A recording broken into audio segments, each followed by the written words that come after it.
teaching the language and literacy demands in mathematics as part of my core business.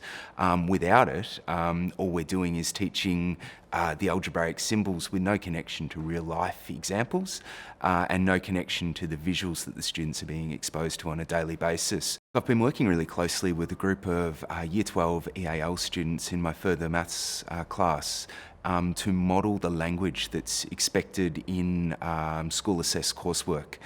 It's not just question and answer responses, but they need to be able to describe, analyse and suggest possible outliers in a data set and based upon graphs. So my work has been modelling the language that would be expected at a high level response and showing them how that language connects to the visuals and also the calculations that they're doing in class in mathematics. The biggest challenge for EAL students is twofold. We're teaching them the language that they use to describe mathematical processes, and that language is in English, but we're also teaching them the language of mathematics themselves, which is a very different type of discourse. I've been in Australia 2 years ago. We all have the same story. Yeah.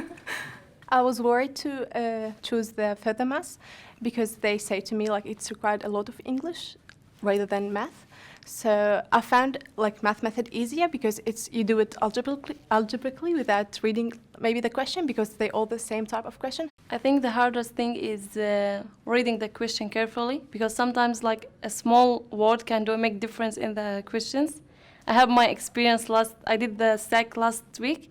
It was only the with word, even it's simple word, but it make difference with understanding the questions and how to respond to them. When they said in the question describe the association, they mean the association between the two variables, we have to describe them.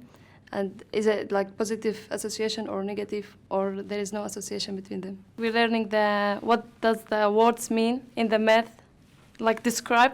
In English may be different than in math, or in science may be different. So describe in each subject can be different. So that's why learning English with math, it's very important in terms of understanding the question and respond to it. Emphasising the use of oral language to describe graphs, diagrams and patterns that students can observe will actually help their written language as well. So going from the oral to the written is that next challenge, but without the oral language to describe it, you can't expect students to go straight into the written, and especially with EAL students. Look, I think it's important to teach students an understanding of the register continuum so we can describe what language we're using on that register continuum. So whether it's a technical word such as a histogram, or whether it's an everyday spoken word such as a graph, plotting those words on a register continuum is really important so that I can ask students, can you shift your language by thinking of another word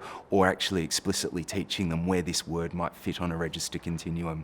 So for example, in data, if we're describing the shape, centre and spread of a histogram, there's certain technical language that we need to be very explicit with students. So it's continually shifting the students' language up and down the register continuum so that they're aware of where it sits. Language and literacy in maths and science really matters because it makes the literacy demands of those subjects really explicit to students, and we have to take ownership as teachers of those subjects for the language that we're using in those subjects. We can't let an English teacher, for example, or we can't expect an English teacher to teach the science vocabulary or the science genre or the mathematical language that we use to describe graphs.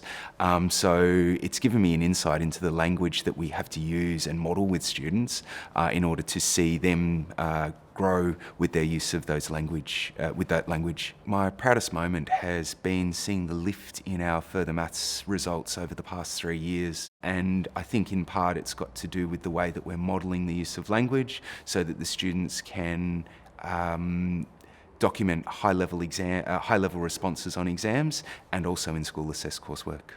Every lesson we start with the warm-up activity, and it's from last exam questions.